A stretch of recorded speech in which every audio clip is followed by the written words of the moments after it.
Well, we're all very excited, thrilled to have UFC veteran, the Crippler, Chris Leben, in the studio this morning. Chris just moved to San Diego. Here in town, you're here now. You're part of the 619, man. That's really cool. So hopefully we'll be having you in, quite often. Man, anytime. I'm here, so just a couple minutes away, actually. That's fantastic. Now, Ashley was mentioning that you didn't have the red hair.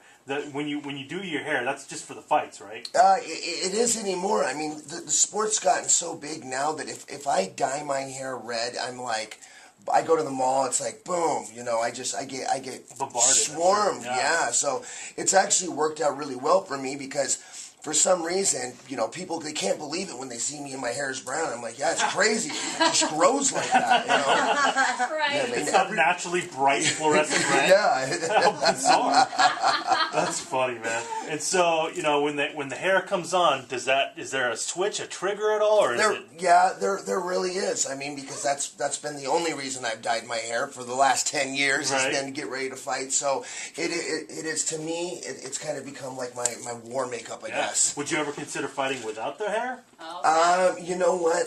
I tried it once, actually, and I ended up losing the fight. It was a tough fight against Michael Bisping, and I got so much hate mail you wouldn't believe it. Well, you lost the fight because your hair wasn't red. That's why you lost. Totally. I can't believe you didn't dye your hair. You gave up the fight. You threw it away. You didn't dye your hair red. I mean, you wouldn't believe what people were saying. So it's I guess I'm going to... You have to do it. I'm going to have, yes, I've got to do it. Right. Do you have any other pre-fight rituals, things that you do, things you wear, or way you have to sleep or anything? It's really weird. I mean, because I think athletes in general, but in particular with a high stakes thing like fighting, you become very superstitious. Really? Yeah. Everything the week of the fight, everything, what I eat, what I sleep, what I do is all almost ritualistic. Getting ready for a full week. Yeah. Oh wow. Yeah, absolutely. Because you're cutting weight and doing all that stuff, getting ready. Because the way I look at it, as you get closer to the fight, every little detail it matters to some percent in the outcome of that fight. So yeah, absolutely. Well, your last fight was an interesting one because it was one of those fights that, whenever we see a Chris Leben fight, you're guaranteed to see a war. That's the thing that makes Chris Leben so popular is that you go in there and you've said in the past, listen, if I win, that's fantastic. But the bottom line is I'm here to fight. And I'm in there because I want to entertain the crowd and I want to put on a great show for everybody.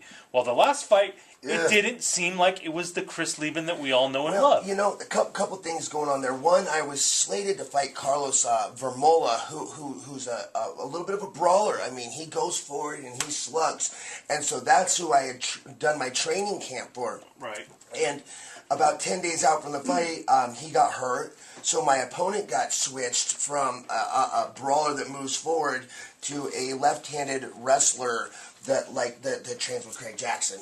Oh, okay. So, I didn't really, and, coming off a little bit of ring rust, I just, hindsight's 20/20, of course. I needed to be more aggressive and really, really go out there and go after him.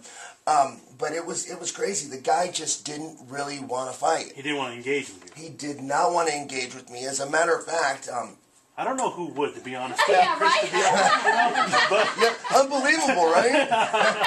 Wait, he didn't want to be punched in the face by the crippler? Weird. At the end of the fight, I knew he was winning on those takedowns, so I put my head down and I was letting him hit me, and I could hear Craig Jackson yelling, "Don't buy it, he's not hurt." Yeah. I was trying to get him to swing and open up, But hey, water under the bridge. Sure. Water under the bridge. I'm here now. With every fight, you take a lesson away from it, right? Absolutely. Every fight, no matter what, it's what did I learn? What worked? What didn't work? What needs improvement? Right. And for me, that's part of being a martial artist. Where I'm not just a fighter. I'm not just an athlete. I'm really looking to grow and progress my skills, and that evolution is really what mixed martial arts is all about, and being a martial artist is all about. So absolutely, there was a lot that I could talk about what I learned from that fight.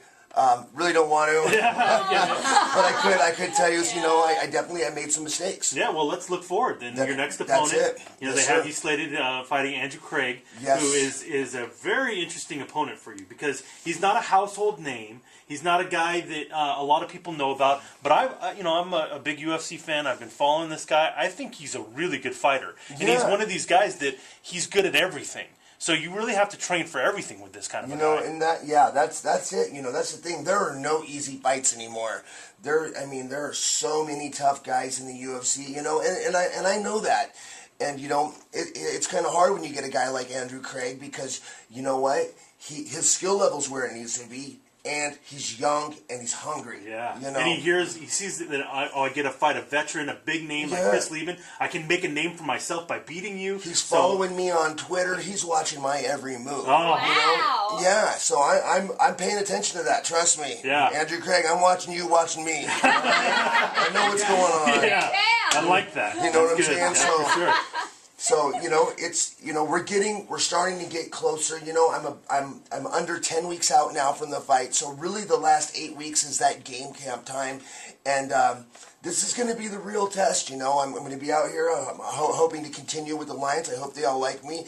I'm going to do everything that I need to do and do everything right, and we're gonna see how it comes come that Saturday night. I'm excited. How does that work with the new gym? I mean, like you said, you're 10 weeks out and you've just moved to a new town and a new gym. Like, how does that all pan out? Do you bring a coach with you? Like, I don't... Well, you know what? You don't really know either? That is a good question how that's all going to work out. Okay, all right. Isn't it?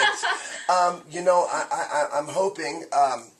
that the coach is there, that for the next couple of weeks, as long as I train hard, I showcase my skills, I show them that I'm a motivated, dedicated fighter, and that hopefully they'll be willing to help me out. Yes. Oh, wow. And that's probably what's going to happen. Yeah. I mean, Chris is no fly-by-night fighter. It's not like you are a guy that's.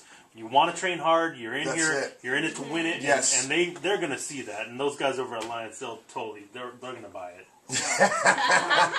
You're 10 weeks out, and you said something interesting where your opponent will watch you, even including on Twitter. And I'm guessing when you started, like, Twitter wasn't as big as it is now. Now, does Twitter that, what? Yeah. What is Twitter? Yeah. And now, do you kind of alter things or not give too much because of a fight coming up? You don't want to give away your secrets. Yeah. And I'm sure Twitter is a great way for fans to really get, like, a personal feel with the fights. You know what? The stakes are getting higher and higher, and there has been now, as of recently, there's been, we've heard more and more things about like spies and stuff. Training is becoming like football. How they're hiding their mouths and they, because everybody wants to win. Everybody wants to be that top dog because look at all the stuff that goes along with it. So yeah. I mean, definitely, I've had to learn to pay more attention to that. Sure. It's one of the not so great things about the sport and the sport growing. But you're 100% right. Yeah. Yeah. If you see some random dude walking around with a video camera at the gym, you're like, wait a minute here. Yep. Yeah. Right. Because then I've run into problems. Even my regular students filming my practice and then throwing it up so they seem cool on their Facebook. Yeah, We're hey, dude, I'm fighting in 3 weeks. Yeah. What are you thinking? Yeah, they don't even realize, but it's so crazy because with that, years ago, that wasn't even a thought. But no, now everything is socially power of the internet, man. Sure, man. Yeah, it's out there. That's big time. Well, Chris, I'm so stoked you're in town, man. Thanks. Thank you guys. Yeah, Thanks for having absolutely. me. Anytime you want to come in, we'd love to have you. And before the fight, let's talk again. Yes, It's going to be huge. Right on. There you go. Chris Leben in San Diego and going to be representing the 619. I love that. That's awesome. We'll take a break. Okay. More of the show when we get back. Thank you.